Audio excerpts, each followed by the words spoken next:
Olá, queridos amigos, Namastê, paz e bem. Hoje quero falar a respeito do coronavírus e da globalização. Antes, para quem mora em Brasília, eu sou natural de Brasília, estou morando em Teresina, no Piauí, há 2 anos, mas sou natural de Brasília e dias 23 e 24 de maio estarei em Brasília realizando o workshop de Mantra Yoga, o poder transformador dos mantras. O universo se originou do Adi Mantra, do primeiro mantra, o Pranava Om. Tudo que existe emanou do Om, o sagrado Om, som inaudível para o homem e a mulher comuns, mas audível para o iluminado, para o verdadeiro, para o ecantinho, o autêntico santo purificado.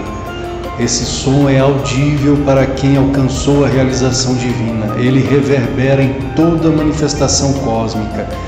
Tudo que existe em verdade é o sagrado Om. Por meio da prática correta dos mantras, e os mantras não existem apenas no hinduísmo, os chamados mantras védicos, eles existem também no budismo tibetano, no budismo japonês, eles existem no cristianismo, no judaísmo, eles existem em todas as tradições religiosas. Aprenderemos um pouco de cada um dos diferentes mantras das diferentes tradições. Claro que é impossível aprender todos os mantras que existem, aprenderemos alguns entre os mantras existentes em diferentes tradições religiosas, que são práticas, que são ferramentas transformadoras quando colocados verdadeiramente em prática. O Pranava Japa, os 16 angas, passos do Mantra Yoga para a iluminação, dias 23 e 24 de maio em Brasília. Quem tiver interesse em participar, que for de Brasília ou da região, ou mesmo que seja de outros estados, de outras cidades e queira participar, vocês podem entrar em contato comigo pelo e-mail redeyoga@gmail.com. Peço também a vocês que curtam os nossos vídeos, se inscrevam no canal, acionem o sininho e compartilhem. Isso nos ajuda a crescer. Nós estamos com quase 8.000 inscritos na rede Yoga Book, mas os nossos vídeos, apesar de quase 8.000 inscritos, os vídeos têm poucas visualizações. Isso significa que os inscritos não estão assistindo aos vídeos, ou não estão recebendo as notificações do YouTube, ou não estão acionando o sininho. Então, acione o sininho de notificações, nos ajudem curtindo, compartilhando e comentando. Os comentários de vocês são importantes. Estamos sempre também aceitando novos temas para serem tratados aqui na rede Yoga Book.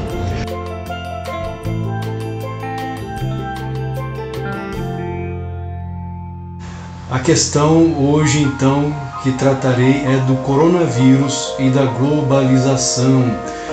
Me lembro das palavras de São Francisco de Assis: a que temer a nada, a quem temer a ninguém. O coronavírus nada mais é que mais uma manifestação kármica sobre a humanidade. Como dizem os grandes mestres, os grandes yogis da Índia, Paramahansa Yogananda, por exemplo, afirmou que a gripe espanhola no início do século XX veio como um retorno kármico pelo ódio gerado durante a Primeira Guerra Mundial. O ódio gerado durante a guerra se manifestou no éter e mais tarde desceu como a gripe espanhola. No século XIV tivemos a peste bubônica, que matou milhões de pessoas. Tivemos ainda há não muito tempo a varíola. Ouvimos falar do ebola, da gripe suína, agora o coronavírus e tantas outras formas de peste, vírus, etc., guerras, a Primeira e a Segunda Guerra Mundial, e tudo passou, tudo passa, como dizia Santa Teresa de Ávila, tudo passa, mas a quem Deus tem tudo. Então a questão é termos mais fé em Deus, e vivemos em um mundo de dualidade, em um mundo no qual o próprio Cristo afirmou: o meu reino não é deste mundo, porque este é um mundo de Maia, é o mundo da ilusão cósmica. Os autênticos yogis, os autênticos budistas e os autênticos cristãos não devem temer a nada se estão firmes em suas práticas meditativas, contemplativas, em suas orações, porque o corpo passa, mas o eu real, a alma, o Atma, como diriam os yogis da Índia, permanece. Krishna afirmou: a alma é indestrutível, a água não pode molhá-la, o fogo não pode queimá-la, nenhuma arma pode destruir a alma. A alma é indestrutível e imortal, como lemos no Bhagavad Gita. Então o temor, na verdade, existe para aqueles que não estão firmes em seu amor por Deus, em sua fé. O coronavírus, como todos os outros vírus e pestes e guerras, passará como tudo passou, mas Deus permanece e o mundo permanece. Existe uma história na Índia de um santo que, ao visitar um vilarejo, esse vilarejo estava sendo tomado pelo vírus da gripe e muitas pessoas estavam morrendo. Não estou certo agora se era o vírus da gripe ou algum outro vírus, mas a cidade estava sendo tomada por uma doença, ou o vilarejo. E então a população pediu ao santo, pediu ajuda ao santo. Ele chamou o fantasma daquela doença e o repreendeu. O fantasma foi embora. O santo também foi embora. Algum tempo depois, o santo retornou ao vilarejo e percebeu que boa parte da população havia falecido.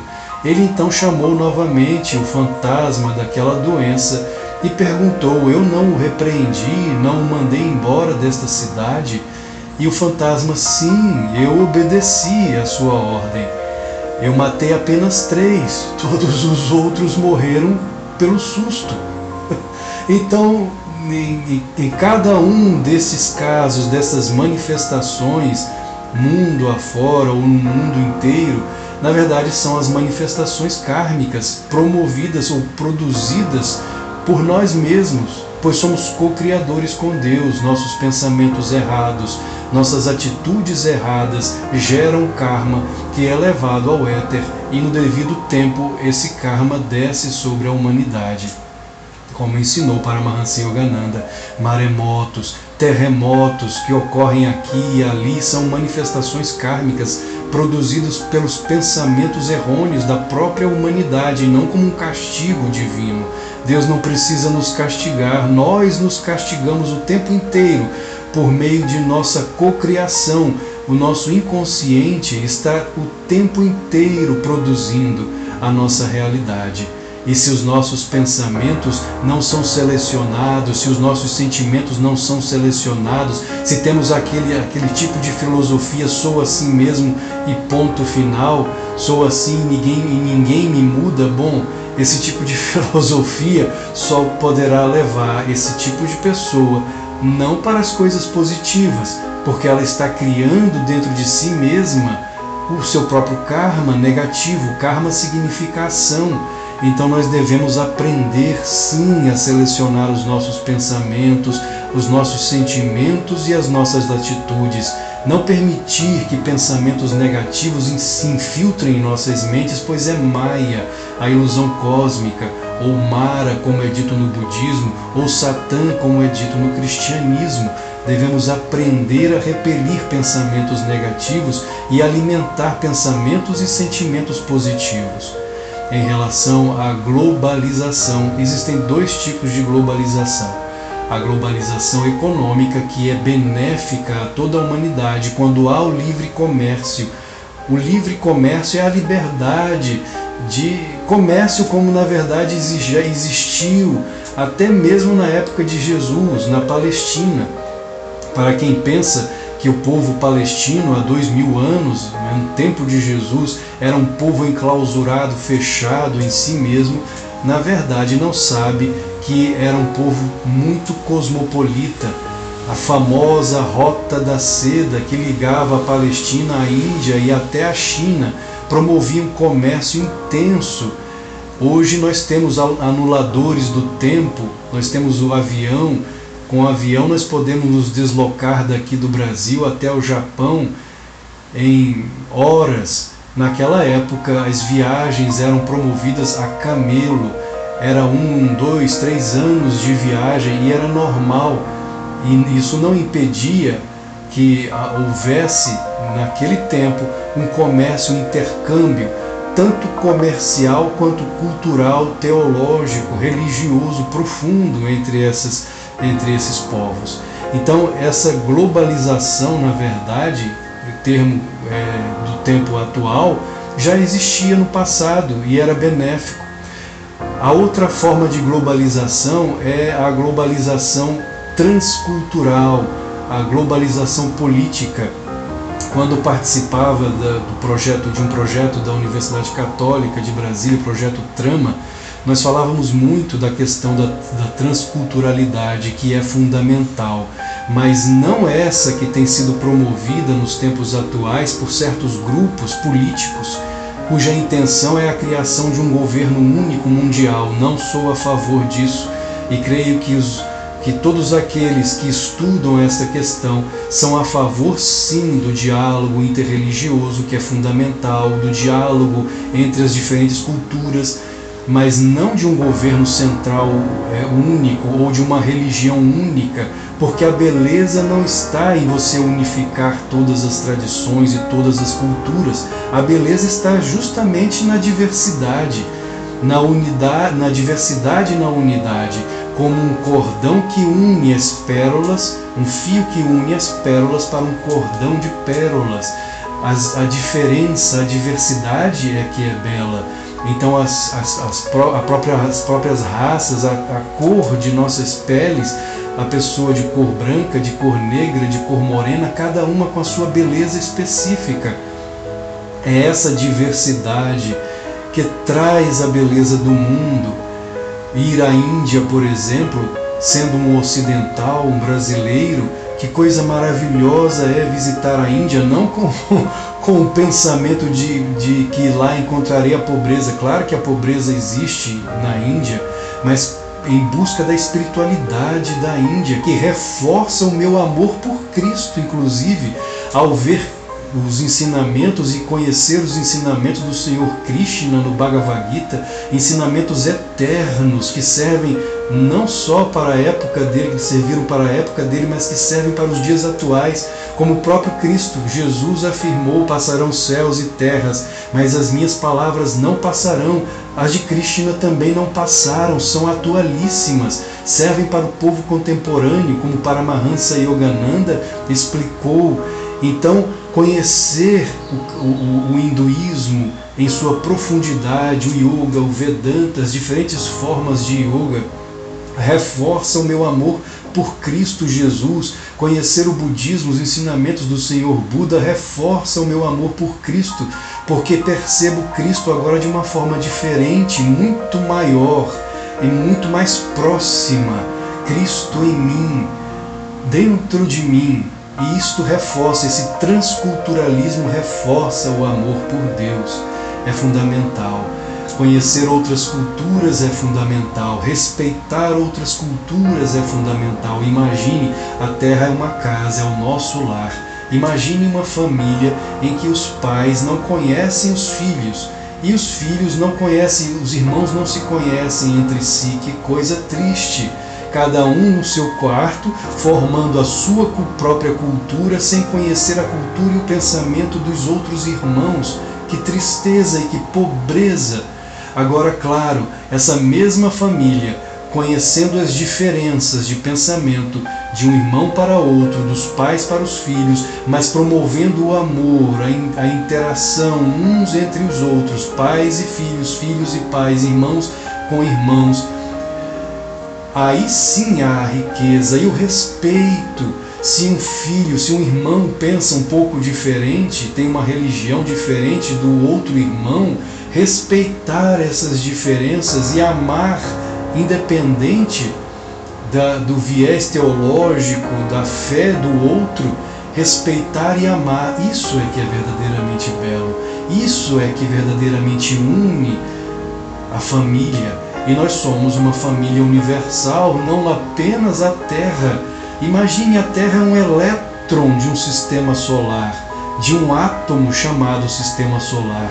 Quantos outros planetas espalhados pelo universo não existem vidas, não existem outros irmãos, outras famílias dentro desse cosmos. Na tradição do hinduísmo, é dito que existe um multiverso, não apenas o nosso universo com duração de 311 a 314 trilhões de anos, mas incontáveis universos, 10 elevado a 10 elevado a 50, que colocado em uma calculadora de potência dá um número infinito, aparece infinito. Isso está escrito nos Shastras indianos. Deus cria pela eternidade.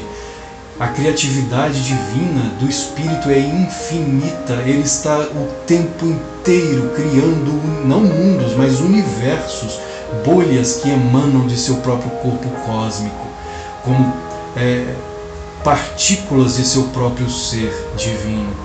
Então, queridos amigos, temer o coronavírus é bobagem e passará, como todas as outras ameaças passaram. O mundo não está para acabar. O próprio Yogananda e os grandes mestres da Índia sempre afirmaram isso. O fim do mundo está muito, muito, muito distante, muito longe. A ciência que está correta. Está muito longe o fim da Terra. Pensar em fim do mundo não é verdadeira espiritualidade. E o transculturalismo, o globalismo transcultural é fundamental, é importante. Claro que quando se tenta criar um governo mundial, um único governo mundial, isto não é o autêntico transculturalismo. Quando se tenta criar uma única religião mundial, isto não é o verdadeiro transculturalismo. Porque o autêntico transculturalismo é manter, sim, os pensamentos diferentes, as religiões diferentes, mas em respeito uns aos outros. Eu não preciso pensar igual ao meu irmão para respeitá-lo, e nem ele pensar igual a mim para me respeitar. Cada um tem o seu livre-arbítrio e o seu modo de pensar diferente, que sejamos capazes de respeitar as diferenças. Um abraço fraterno, namastê, paz e bem.